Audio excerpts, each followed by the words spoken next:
것이 오늘 본문입니다. 이 세례는 숨겨진 비밀이 있어요.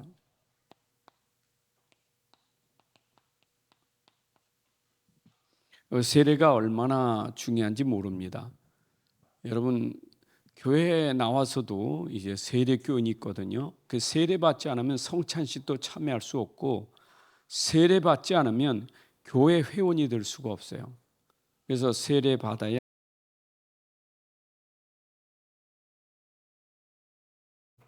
그게 세례예요. 그래서 우리가 교회에서 세례식을 행한다 하는 것은 성례식이거든요. 교회에서는 성례식이 두 가지가 있어요. 성찬식과 그리고 세례식이 있습니다. 성찬과 세례. 근데 성찬은 누가 성찬에 참여할 수 있느냐? 세례 받은 자가 성찬에 참여할 수 있어요. 그 세례 받지 않은 사람은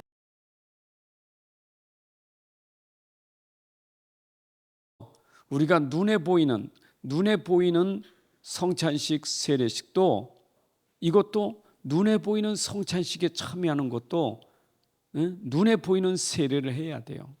눈에 보이는 거지만 눈에 보이는 건데 그 눈에 보이는 거지만 그 속에는 반드시 보이지만 영적인 게 있는 거예요. 영적인 거. 물론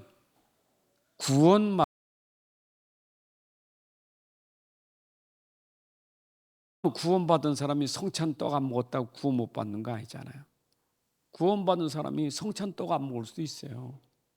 구원받은 사람이 세례 안 받을 수 있어요. 그러나 구원받은 사람에게 반드시 하나님 앞에 사람 앞에 선포하는 것이요. 하나님 앞에서 그리고 모든 사람 앞에서 이 사람은 구원받은 사람이다 하는 선포식이 세례. 천주교에는 이 결혼도 영세부터 결혼식까지도 전부 포함돼요. 예식에. 결혼식이 중요하잖아요. 쉽게 예를 들면 여러분 결혼식 안 해도 동거해도 부부예요. 법적으로 결혼식 안 해도 동거한 부부로 법적으로 등록될 수 있어요. 그러나 동거하는 거 면 모든 사람에게 초청해서 하나님 앞에 사람 앞에 오늘 두 사람이 부부가 된 것을 선포하는 식이 결혼 예식이에요. 그러니까 아까도 말했지만 결혼 안 해도 부부 되고 내가 세례식을 안 해도 내가 구원받은 자가 될 수 있어요. 그러나 우리가 이 예식을 행한다는 것은 굉장히 중요한 거예요. 그래서 이 속에는 반드시 그 의미를 알고 해야 돼요.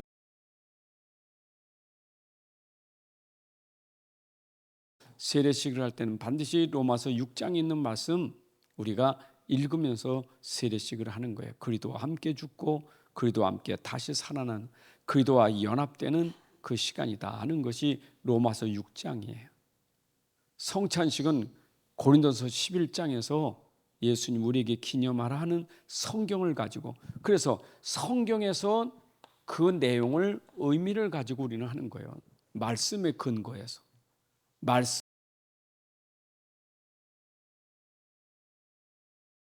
여기에 대한 이해가 바로 돼야 돼. 이해가 안 되면 오해되잖아요. 이해가 안 되는 걸 오해됐다는 거 아니에요, 그렇죠? 그래서 세례교인 그런데 세례교인 교인입니다. 세례교인입니다.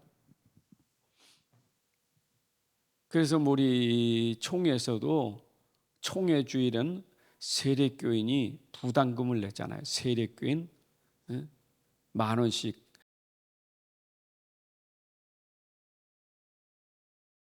안에 속한 회원이기 때문에 부담금으로 10,000원 내야 된다. 그러죠. 이번에 총회할 때 보니까 총회장이 새로 취임하는 총회장이 강력하게 말씀하시더라고요. 우리가 세례교인이 30만이면 10,000원씩 한 분이 30억이라는 거죠. 그럼 30만 그만두고 20만만 해도 20억이고 10만이도 10억인데, 그런데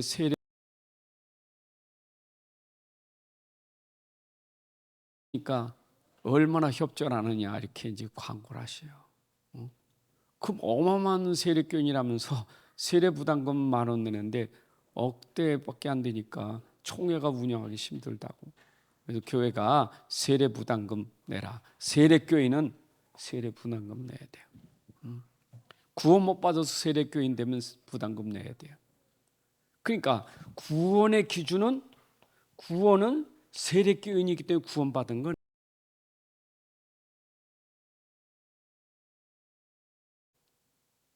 그래서 어떤 사람은 나 구원받았어. 어떻게 구원받나? 세례받았거든. 그게 오해된 거예요. 제가 저번에 말씀드렸죠. 군대 가면 진중 세례가 있잖아요. 그냥 다 단체로 와가지고 그냥 세례 줘요. 그랬다고 그 사람 다 구원받은 거냐?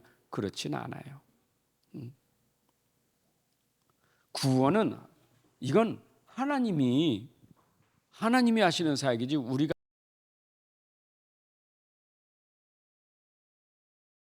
자기의 믿음의 고백이지. 그럼 세례를 주는 사람은 이 사람의 믿음의 고백을 듣고 세례를 주는 거예요. 그 믿음의 고백이 진짜인지 아닌지는 하나님이 아시죠. 하나님이. 그래서 어떤 사람이 자꾸 질문해. 구원받은 사람이 죄 질 수 있느냐? 구원받은 사람이 간음죄를 질 수 있느냐? 그 전제 조건은 구원받은 이라고 말하면 그 구원받은 사람이에요. 그죠? 구원받은 사람이 그거는 변함이 없어요. 구원받은 사람이 어떤 일이라도 그는 구원은 영원한 구원이에요. 그런데 그 사람이 구원받은 사람인지 아닌지는 그거는 하나님만 아시는 거예요. 가짜인지 진짜인지는, 그 믿음이 진짜 고백인지 아닌지는 하나님이 아셔요. 그럼 세례 주는 사람 자녀인 걸 믿습니까? 아멘. 당신 구원받으니 평생 이제 주를 위해서 살기로 결심합니까? 아멘. 세례를 주라 그러죠. 그게 진짜인지 아닌지는 하나님만 아시지. 그럼 목사는 세례 줄 때 그 고백을 따라서 하는 것이지, 그가 믿음 고백하니까. 그러니까 중요한 거는 구원하고 세례는 별개 문제예요. 여러분, 구원받은 자가 세례받는 게,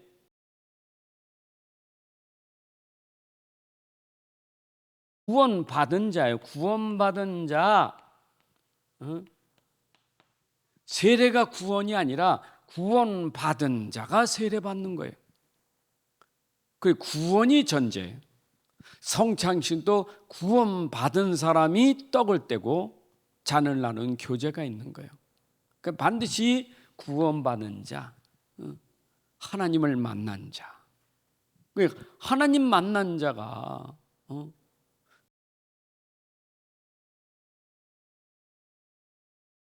내용이잖아요. 아까 구원받은 건 우리의 내용이잖아요. 영적인 거잖아요. 영적인 거.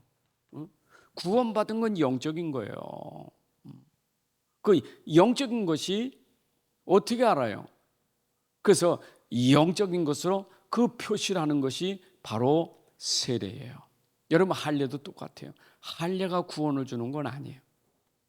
근데 이스라엘 자꾸 할례를 가지고 난 지 8일 만에 할례하잖아요.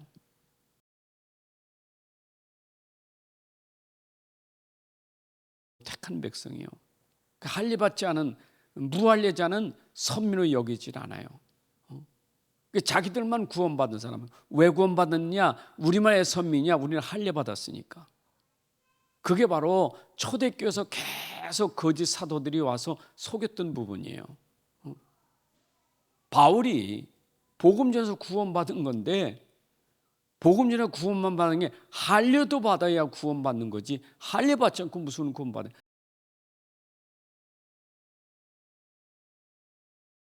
뭐냐 그 말이에요.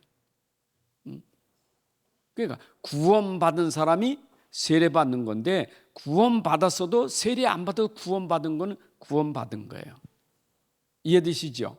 여러분 분명히 잘 이해하셔야 돼요. 그래서 지금도 교회에 다니는 사람들이 자꾸 여기에 이 세례교인이라든가 내가 뭐 교회 이름이 등록됐고 내가 교회 직분을 가지고 있고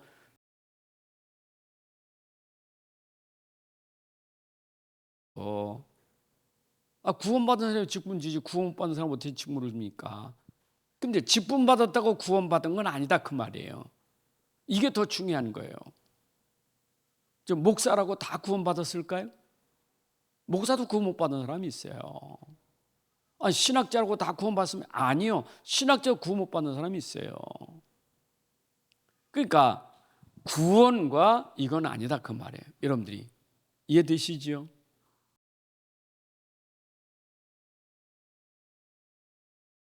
길을 안냈던 요한의 세례를 보세요. 요한의 세례. 이거는 하나님의 의를 이루기 위해서 하나님이 법에 만드신 거예요. 법, 세례. 여러분 구약에서는 모형이 많죠. 뭐 어떤 사람은 그 홍해바다를 통과한 것이 세례받는 것이다. 나만 장군이 물속에 들어갔다 나갔다는 것이 구원받은 것이다. 세례받은 것이다. 이런 등등의 그 뭐 표지를 가지고 얘기했잖아요.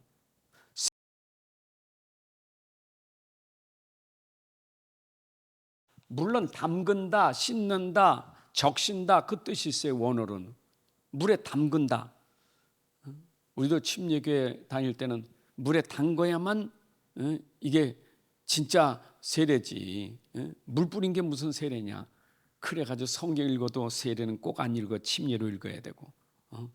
그것 때문에 이제 막 근데 물에 담근다는 것은 좀 의미가 더 있죠. 물속에 들어갔다 나가니까. 근데 담근다는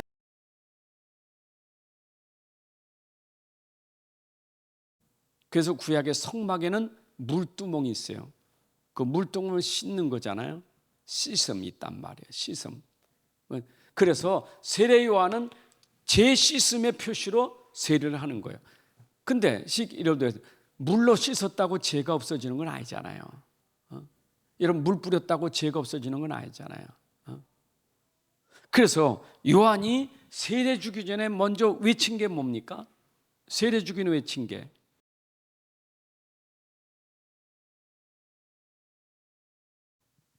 회개하라는 말은 뭐가 있죠? 죄가 있다는 말이에요. 죄가. 죄를 회개하라 그 말이에요. 죄를 회개해야 그래야 세례를 주는 거예요. 죄 회개하라. 근데 이 죄 회개가 우리는 여러분 생각해보세요. 죄라는 것은 눈에 보이는 영적인 거잖아요. 영적인 거. 영적인 거잖아요.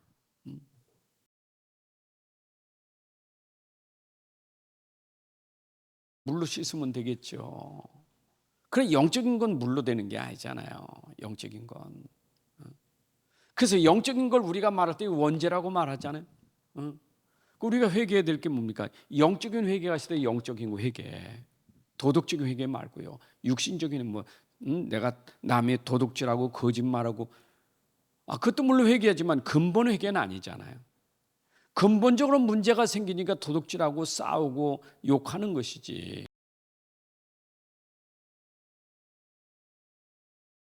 하나님 떠났으니까. 불신이요. 이게 죄예요. 그리고 회개는 뭐냐? 불신자가 믿음 갖는 게 회개예요. 하나님 떠난 자가 하나님을 향하는 거예요.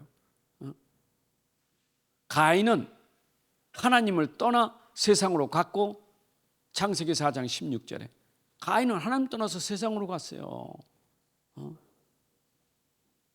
하나님 떠났다 그 말이에요. 떠나서 갔다니까. 아담과 하와가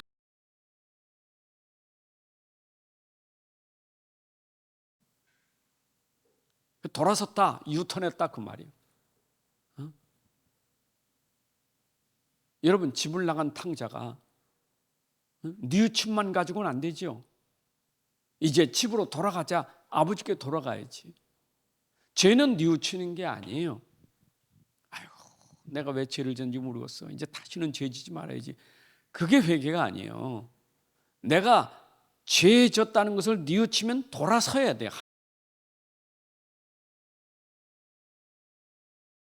불신은 뭐예요? 죄가 불신이거든요. 이 불신의 죄가 가장 큰 죄예요. 죄 중에 가장 큰 죄가 안 믿는 죄예요. 안 믿는 죄. 회개하라. 너희가 안 믿었잖아. 독사의 자식들아, 너희가 안 믿었잖아. 하나님 안 믿었지. 하나님 안 믿어. 하나님 말씀하신 걸 안 믿는다 그 말이에요. 하나님 말씀은 구약 성경 그렇게 잘 알면서 말씀 속에 있는 복음을 안 믿는 거예요. 복음을. 언약을 안 믿어요.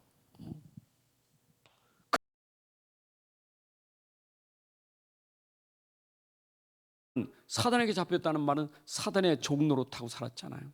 너희가 마귀 자식이란 말이에요. 마귀 종로로 타고 살았다고.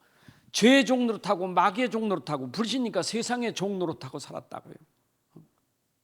이제는 이 종에서 벗어나기 위해서 우리가 하나님께로 향하는 거예요. 그게 회개예요.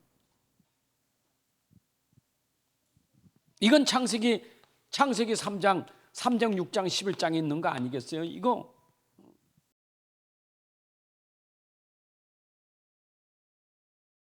11장을 바꿀 수 있는 건 뭐죠? 그게 138 그리스도 하나님 나라 성령 충만이에요. 내가 그리스도 붙잡아야 하나님 나라가 임하고 그리고 나는 성령 충만 능력이 임하는 거예요. 그게 회개예요.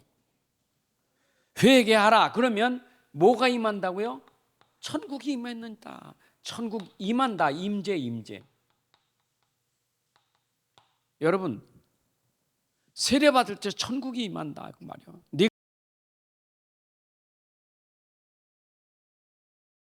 천국이 임해야 돼요. 그리도 하나님 나라가 임하는 거예요.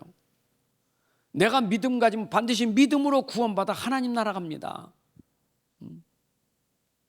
그래서 옛날에는 급하니까 예수 천당 불신 지옥 해도 사람들이 믿었는데 정확하게 말하면 그건 아니에요. 그렇죠? 천당 지옥 얘기는 나중 얘기예요. 구원받는 게 중요하지. 예수 믿고 구원받아야 됩니다. 그잖아요.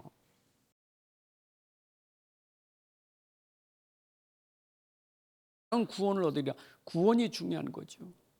구원받았다는 말은 뭐예요? 하나님이 임재하는 게 구원받은 거예요. 내게 하나님이 임하는 게 구원받는 거예요. 여러분 하나님 나라 하나님의 통치가 하나님 나라잖아요. 내가 구원받을 때는 내가 누구의 통치를 받고 살았어요? 사단의 통치받고 산 거예요. 세상과 죄와 사단의 통치 지배 아래 있었다고요. 그럼 내가 이젠 구원받아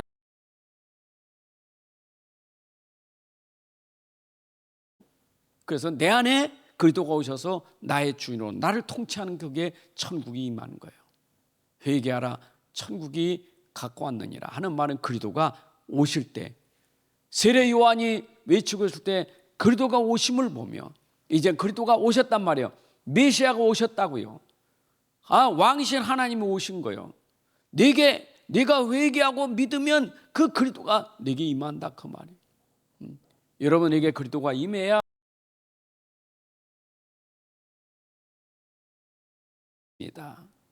그럼 내가 하나님 나라 임한다는 것은 어떻게 하나님 나라?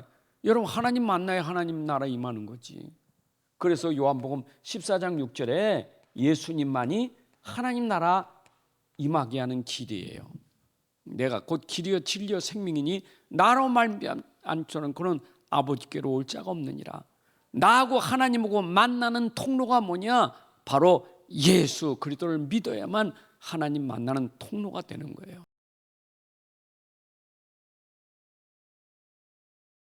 2절에 보게 되면 하나님과 나 사이에는 이게 골이 써 깊이가 있는 거예요. 이 만날 수 없어. 하나님과 나 사이는 이걸 누가 연결시켜 주겠어요? 하나님과 나 사이. 죄악이 가려졌단 말이에요. 죄악이 가려졌어. 그래서 이 죄를 회개해야 우리가 하나님하고 만나게 되는 거예요. 하나님 떠난 자가 하나님 만나.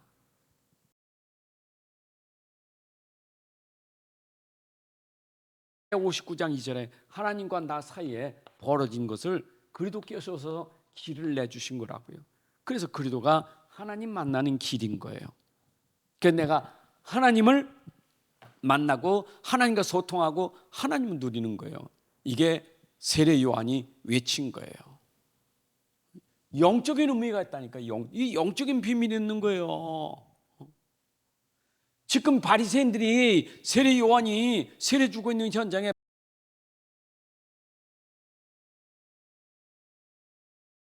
독사의 자식들아 회개하라 말이에요. 응? 너희들은 마치 도끼로 이제 나무 찍는 그 찍힘을 받는 그 상황이 있어. 너희들은 마치 타작만당에 타작하는 그럴 때 알곡과 쭉쟁이를 타작할 것인데 심판주가 오셔서 알곡은 천국에 쭉쟁이는 지옥에 회개하라고 얘기하잖아요.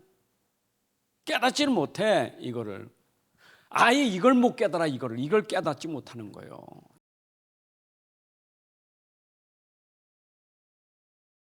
그들은 죄인 아니래.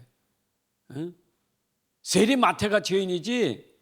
아니 당신은 뭐 와가지고 말이야 메시라고 하면서 죄인들하고 밥 식사 같이 하고 죄인들하고 돌아다니냐고. 그러니까 예수님 마태복음 9장에서 그랬잖아요. 나는 죄인을 부르러 왔지 의인을 부르러 온 거 아니야. 니들 부르러 온 거 아니요. 죄인 부르러 왔지. 이걸 인정 안 한다니까. 왜 사람들이 지금 이 세례의 축복을 못 받는?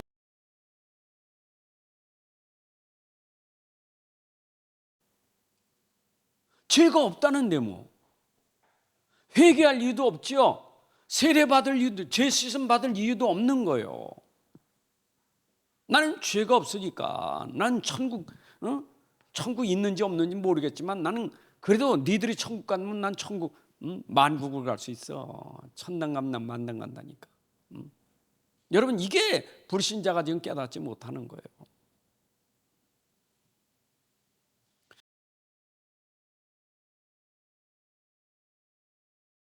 여러분의 현 주소가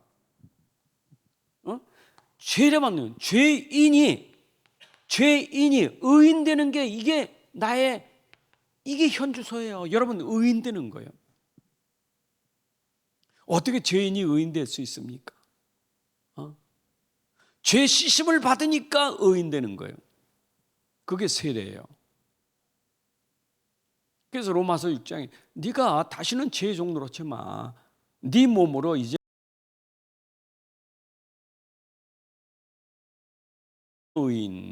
의롭다함을 얻었다고요. 여러분 우리가 이렇게 세례를 통해서 죄 씻음 받고 의인 되는 게 축복이잖아요.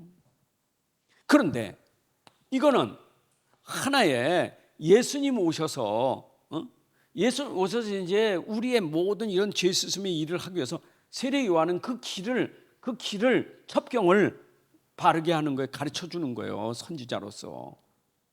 이 속에는 영적인 세례 주지만 그분은 오시면 성령으로 세례 줄 것이다. 성령 세례. 영적인 겁니다. 이 영이에요. 영. 성령은 영이잖아요. 영이요. 이거는 물이고 이거는 성령. 물 세례. 이건 물이고 이거는 영이에요. 영.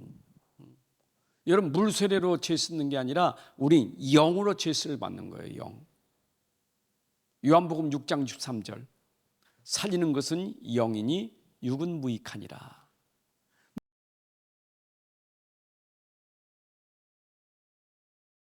살리는 거예요. 그 영적인 거예요. 영적인 거. 자, 그러면 영적으로 했다는 말은 이게 하나님의 사역이에요. 여러분 보세요. 영적인 것은 하나님의 사역이잖아 이거. 아니 이 악한 영을 누가 해결하고 누가 건져낼 수 있겠어요? 그거는 악한 영을 꺾을 수 있는 건 하나님밖에 없어요. 하나님. 그래서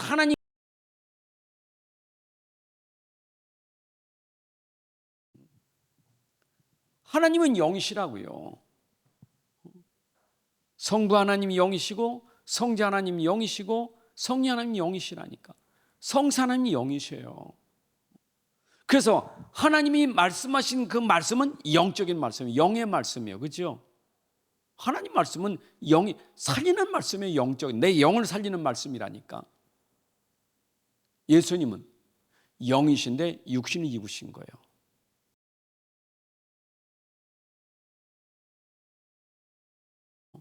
그래서 하나님의 사역이 세례예요. 여러분, 성령 세례는 성사하는 사역이에요. 그래서 지난주의 말씀처럼 아니 예수님 세례 받는데 보니까 성삼위 하나님 거기 자리에 있었잖아요. 성부 하나님 말씀하시기 이런 내 사랑하는 아들이요 내 기뻐하는 자다 하늘에서 음성이 들 아버지 하나님 말씀 있었잖아요. 그리고 세례 받는 예수님 있잖아요. 세례 받는 예수님 물에서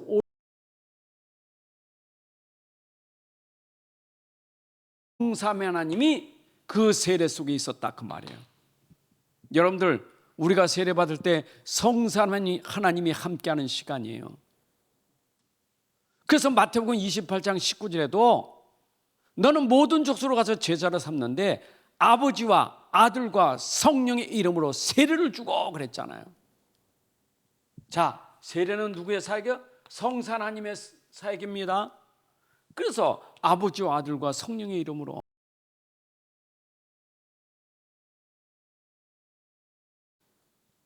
누구 이름 합니까?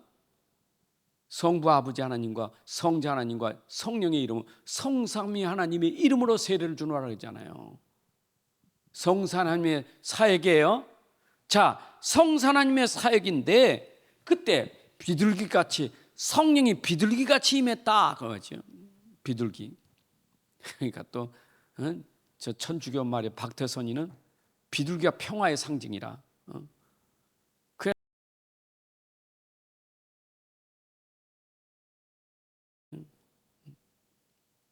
여러분, 물론 노아 시대 그 방주에서 나올 때도 비둘기 보내가지고 감람잎 잎새 물 오게 했죠, 그렇죠? 다시 말하면 이제 뭡니까? 물이 다 커져서 이제 구원받았다 그걸 알려주는 거 아니겠어요? 그런 의미는 있어요. 비둘기 같이 여러 가지 뭐 해석은 있습니다. 온유함도 있고 뭐 평화도 있고 다 있어요. 그러나 중요한 것은 임했다는 말은 하나님의 능력이 그 위에 임했다 그 말이에요. 성령의 임재.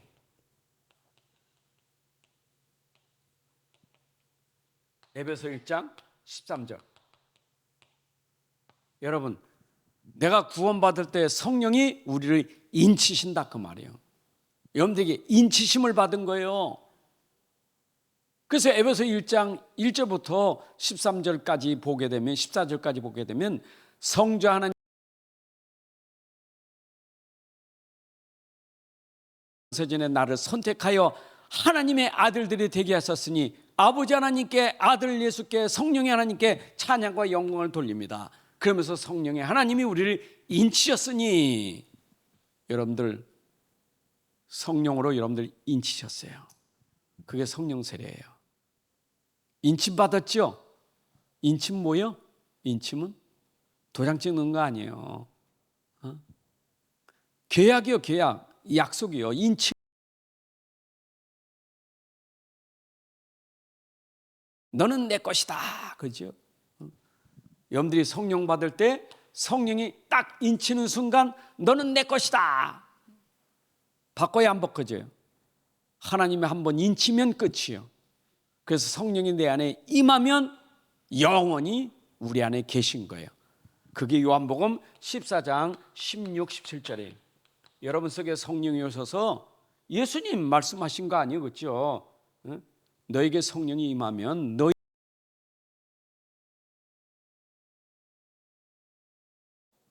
성령 세례 받은 거예요. 요한복음 3장 3절에도 니고데모가 물과 성령으로 거듭나지 않고는 하나님 나라에 들어갈 수가 없느니라. 여러분 성령 세례 받아야 구원되는 줄로 믿습니다. 그러니까 이쪽에는 구원받았다는 그 표지로 하는 것이지 구원은 아니에요. 그러나 이것은 구원받은 자는 뭐냐? 성령이 임한 게 구원. 고린도서 12장 3절에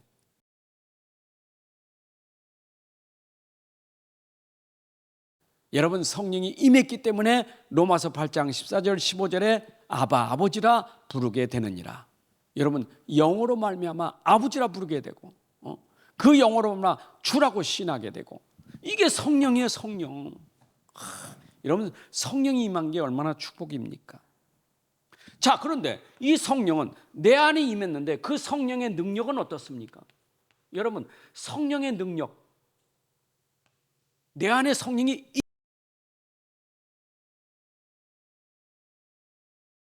임하는 순간,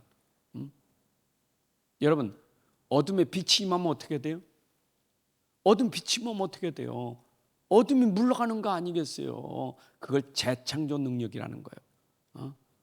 우리가 구원받았으나 타락한 인간이요, 어떻게 타락한 인간이 본래 회복될 수 있느냐? 성령의 능력이 아니면 될 수가 없는 거예요. 고린도후서 5장 17절.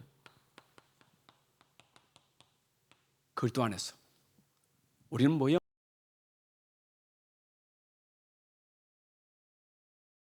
여러분들, 그리스도 안에서 오늘도 새 사람이 된 줄로 믿습니다. 이게 성령이 임할 때 새 사람이 되는 거예요. 새 사람. 에베소 4장 22절 24절에도 보니까 옛사람을 벗으리고 새 사람을 입어라. 이제는 새 사람이 됐잖아요. 여러분들, 새 사람. 어떻게 새 사람이 됐어요? 성령이 우리 안에 능력으로 임했다, 이 말이에요. 여러분, 그래서 우리의 삶은 사도행전 1장 8절에 있는 것처럼 내 안에 성령이 임하니까 권능을, 이게 내가 땅 끝까지 증인될 수 있겠어요? 내 안에 성령의 능력이 임하니까 증거 줘서 증인되는 거예요. 네, 믿으세요? 그러니까 이 성령 세례가 얼마나 축복입니까? 성령 세례가. 그래서 사실 성령 세례 받은 사람에게 물 세례 주는 거잖아요. 성령 세례 받은 사람에게 줘야 되는 거예요. 그런데 이 성령 세례가 오기 전에 물 세례니까 뒤에 오시는 이는 불과 성령으로 세례 줄 것이다. 나는 그의 신을 들기도 감당치 못한다. 비교가 안 되지요. 비교가 안 되지. 그렇죠? 나는 빛을 말하러 왔지만 이는 참 빛이다. 여러분, 성령이에요. 그러면 예수님의 세례는 뭐냐? 아니, 예수님이 성령을 받아야 되는가요? 그럼 예수님이 왜 세례를 받아야 됩니까? 자,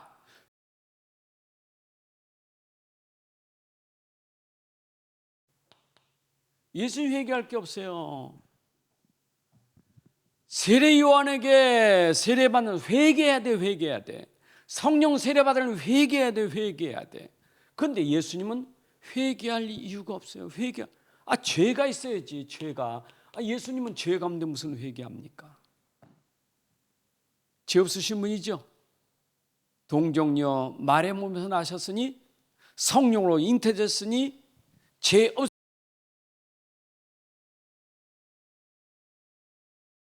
죄가 죄 없지요. 빌립보서 2장 6절부터 11절에 보니까 예수님은 본래 하나님과 동등됨을 취하지 않고 사람의 모양으로 오셔서 모든 사람의 죄를 위하여 십자가를 지시기까지 자기를 낮추셨다. 죄 없으신 분이 죄인처럼 십자가에 지신 거예요. 자, 죄 없는데 죄인처럼. 그래서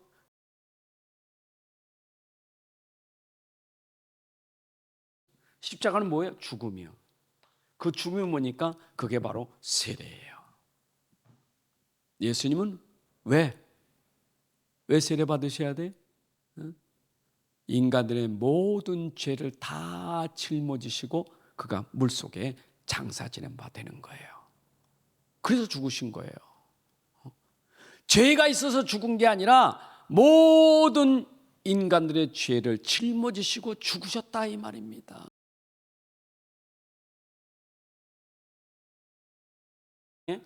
여러분, 6장 오늘 6절부터 11절에 보세요. 우리는 그리스도와 연합되는 게 세례잖아요. 그리스도와 함께 되는 거죠. 함께 죽고 함께 사는 거예요. 그럼 예수님이 나절에서 죽는다면 내 죄는 어떻게 되는 거예요? 내 죄는 어떻게 되는 거예요? 예수님이 짊어진 그 죄에 내 죄가 같이 가는 거예요. 그게 연합이에요. 여러분의 죄는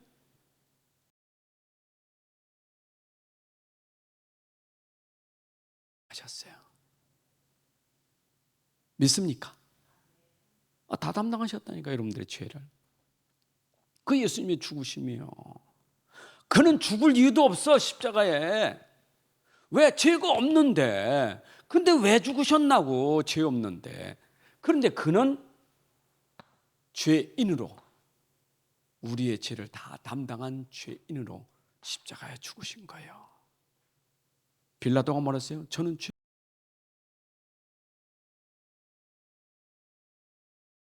그래도 십자가에 못 박아야 됩니다. 못 박아야 됩니다.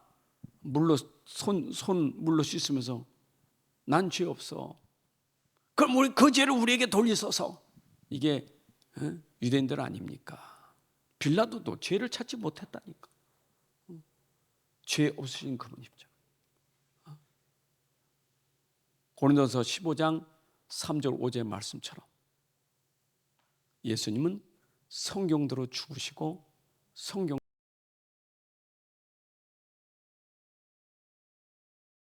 성경대로 죽으신 거예요. 믿습니까? 그게 창세기 3장 15절에 하나님이 처음부터 준 복음이 뭐냐?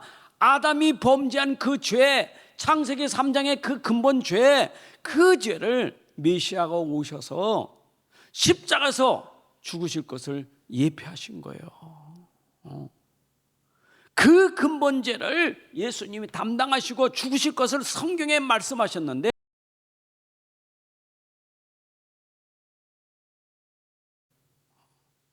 이게 예수님의 세례예요.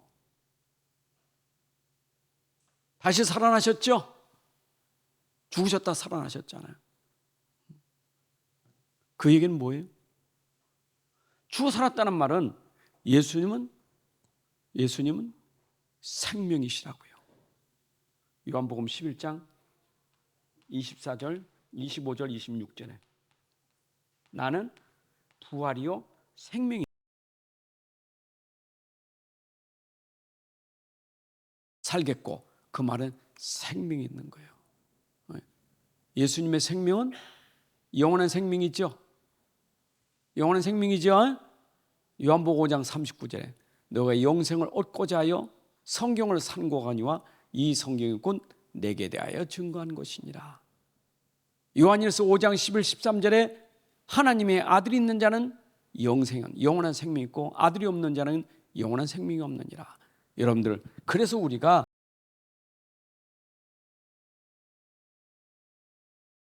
살겠고 생명이 있는 거예요. 이게 세례예요. 잘 이해되셨나요? 잘 이해되셨죠? 이제 자, 그러면 나는 뭐 하면 돼? 이제 함께 죽었다 살아났으니까, 난 그리스도와 함께 됐으니까, 그래서 우리는 한 세례 한 믿음이에요. 한 성령 한 믿음 한 세례 한 주. 에베소 4장에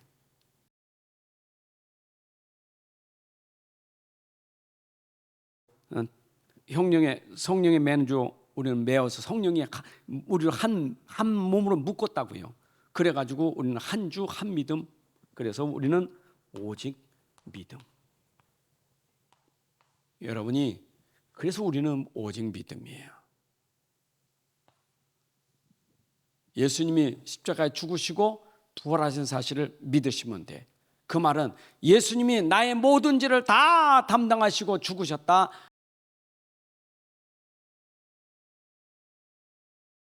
그리스도와 함께 살아날 부활을 믿어야 돼요.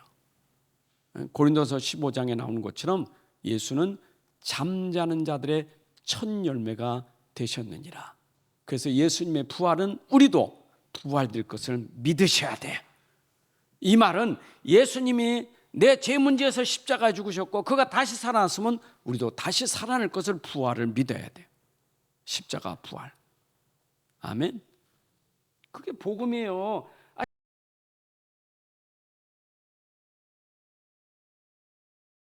결론.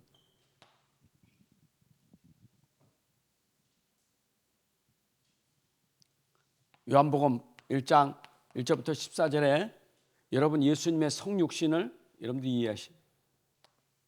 그래야 우리가 세례 받을 때 성육신 이거 알아야 돼요. 그분은 본래 하나님이시고 말씀이시고 생명의 빛인데 사람의 몸으로 오셨다니요. 사람의 몸을 입고 오신 거예요.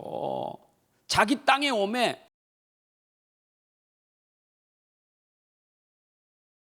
예루살렘 자기 땅 거기 땅에 왔는데 사람들이 영접질 아니에요. 어둠이 빛을 싫어하는 거예요. 그분은 하나님이시고 말씀이신데, 그래서 예수님이 이제 뭘 했습니까? 바로 오셔서 이 복음이에요. 십자가의 죽으심. 이것 때문에 예수님이 오신 이유예요. 요한복음 19장 30절. 왜 이 땅에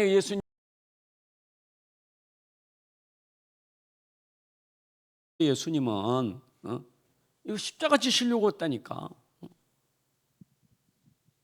하나님이 대어준, 하나님이 주신 사명이고 그게 하나님 주신 천명이에요. 예수님은 그거 해야 돼. 그게 아버지의 뜻이요. 그게 아버지의 뜻이라니까. 십자가를 지는 것이 아버지의 뜻이요. 그래서 예수님은 이 땅에 내 뜻을 이루는 게 아버지 뜻을 이루기 위해서 오신 거예요. 그 뜻을 이룬 게 십자가에서 그가 죽으심이 아버지의 뜻을 이루는 거예요.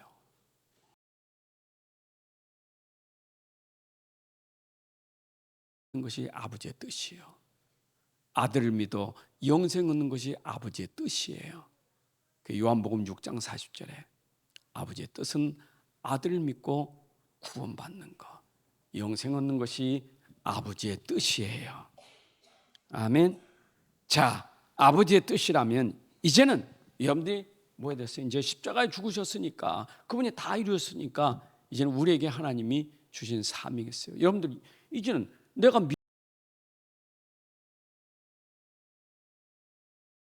사람 뭐 해야 돼? 이제는 가는 곳에 너희가 전도해야 돼요. 마태복음 28장 16절에서 20절. 우리는 뭐합니까? 믿음으로 구원받은 사람은 이제 모든 족속으로 가서 제자를 삼고 아버지와 아들과 성령의 이름으로 세례를 주고 교회화시켜야 돼요. 이제 세례 받으면 교회 되는 거죠. 세례 받는 자가 교회 회원 되는 거죠. 그 교회화 시키는 거예요.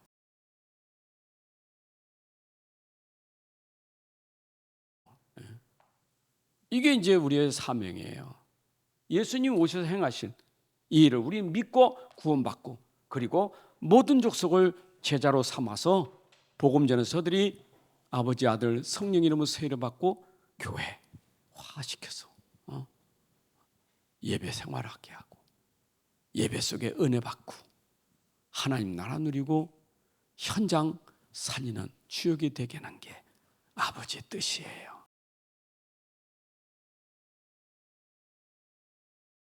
들었는데 이 세례라는 것이 굉장히 중요한 이런 비밀이 담겨진 것, 다시 한번 여러분들이 세례 이렇게 오늘 또 다시 한번 설명드렸으니까 이 세례를 여러분들이 잘 기억하시고, 내가 세례 받는 것이 얼마나 축복인지, 그것도 성령 세례 받은 게 얼마나 감사한지, 예수님의 세례를 통해서 내가 구원받은 게 얼마나 감사한지 회복되는 시간 되기를 주님의 이름으로 축복합니다. 하나님 아버지 감사합니다. 오늘도 수예배를 통해서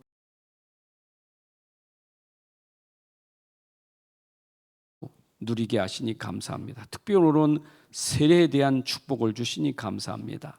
하나님 요한의 세례도 귀한 축복이나 성령의 세례 받은 축복을 누리게 해주시고, 예수님의 세례를 통해서 우리가 구원받은 하나님의 자녀가 되고, 또 가는 곳마다 이 복음 전해서 많은 사람들을 살리는, 또 세례 주고 교회화시키는 축복을 누리게 하여 주옵소서. 이 저녁에 주신 말씀 마음에 담고 사람들이 주님을 믿고 구원받고 세례받을 수 있는 축복을 받게 하여 주옵소서. 이제는 우리 주 예수 그리스도의 은혜와 아버지 하나님의 크신 사랑과 성령의 인도 역사 충만하심이 오늘 함께 예배하는 주의 백성들 머리 위에, 가정과 산업 속의 후대 위에 이제부터 영혼까지 함께 할지어다. 아멘.